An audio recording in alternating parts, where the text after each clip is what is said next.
بتائیے جاوید بھائی صاحب، انہوں نے کہا کوئی سیاست سے کوئی تعلق نہیں، جیسے جاوید اقبال کی پہلے بیان کے اوپر ہی تبصرہ ہو جائے. دیکھیں ایک تو شبلی صاحب کا مجھے احترام بھی ہے، اور یہ ایسے آدمی ہے کہ جو ٹھیک بات بھی کرتے ہیں، اور ان کے دل میں بھی شاید ایسے باتیں ہوں، لیکن کچھ چیزیں ایسی ہوئی ہیں. کرپشن میں سارے پکڑے گئے نا، تو شبلی صاحب نے نہیں پکڑے جانا.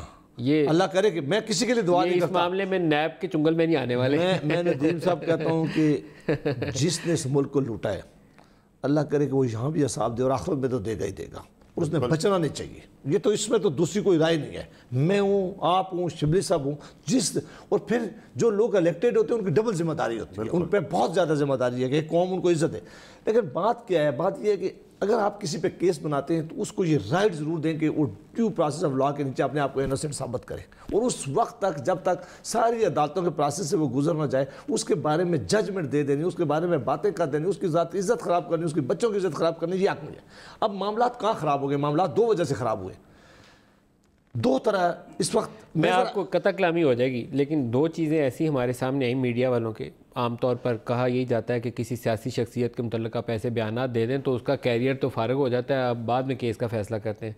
نواز شریف صاحب کے اوپر جو جے آئی ٹی بنی پاناما کے معاملے میں، اس کی جو رپورٹ آئی، اور اب آصف علی زرداری کے اوپر جو سپریم کورٹ کے احکامات کے اوپر جے آئی ٹی بنی، اور اس نے جو رپورٹ ابھی تک پروڈیوس کی ہے اور ہم نے پڑھی ہے، پروگرام میں سنائی ہے، پوری کورٹ والی رپورٹ سنائی ہے جو کورٹ میں آئی ہے، وہ پڑھنے کے بعد تو آپ کے رونگٹے کھڑے ہو جائیں گے کہ کیا پاکستان میں کوئی ایک شخص اتنا بڑا کام اتنے سالوں سے کرتا جا رہا تھا اور کسی کو نہیں تھا پتا. ایک منٹ خوف آ جائے گا آپ کو. ایک منٹ اس پہ بھی آؤں گا، لیکن کچھ سیکنڈ کے لیے صرف دیکھیں. اگر اکراس دا بورڈ ہو تو کسی کو اگر اس کا ایکشن ہو، مثلا میں دو مثالیں آپ کو دے رہا ہوں. ایک یہ کہ بہت سارے لوگ ہمارے جو دونوں لوگ اریسٹ ہوئے ہیں، وہ سارے وہ ہیں جن کو ابھی انکوائری سٹیج پہ بلایا گیا اور اریسٹ کر لیا گیا تھا. ابھی ان کو انویسٹیگیشن میں بھی ٹرانسفر نہیں ہوا تھا، اور سب سے کنٹروورشل شہباز شریف کی گرفتاری ہے. وہ ہم کہہ رہے ہیں کہ اگر آپ ایسا کریں تو پھر یہاں اگر حکومت کے اندر جو لوگ ہیں جن کے خلاف ریفرنس فائل ہو گئے، اگر آپ ایسا کرتے تو یہ ایک میسج جاتا ہے کہ آپ نے کراس دا بورڈ کرنی ہے.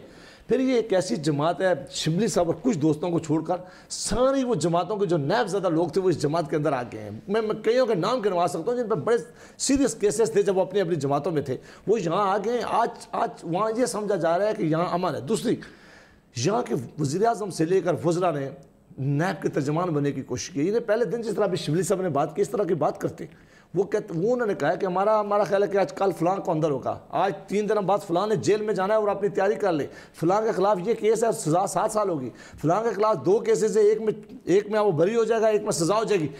ان کے 3 وزیر اندر جانے والے ہیں، آپ تیاری رکھیے. تو جانے والے جب ایسی باتیں آپ کرتے ہیں تو پھر اس طرح ماحول خراب ہوتا ہے. آج پاکستان میں کوئی آدمی پاکستان کا بزنس مین انویسٹمنٹ کرنے کے لیے تیار نہیں. آپ سے بہتر کون جانتا ہے پاکستان کے کیسے حالات آپ نے کریٹ کر لیے ہیں. دنیا پورے میں بھی یہ بتایا کہ یہاں چور اور ڈاکو رہ رہے ہیں، اور پاکستان کے اندر بھی ایسا ماحول کریٹ کرے. خدا نہ کرے کہ آپ اس ملک کو بہت نیچے لے جائیں. جو دونوں رپورٹس کا آپ نے کہا ہے کہ آپ وہ آئی ہیں، دیکھیں پہلے میں اپنی جے آئی ٹی کی بات کرتا ہوں جو میاں نواز شریف صاحب کے خلاف ہے. یہاں کہا گیا کہ اربوں روپیہ کی لوٹ ہو گئی ہے، یہاں کک بیک لے گیا، یہاں پیسے لے گئے.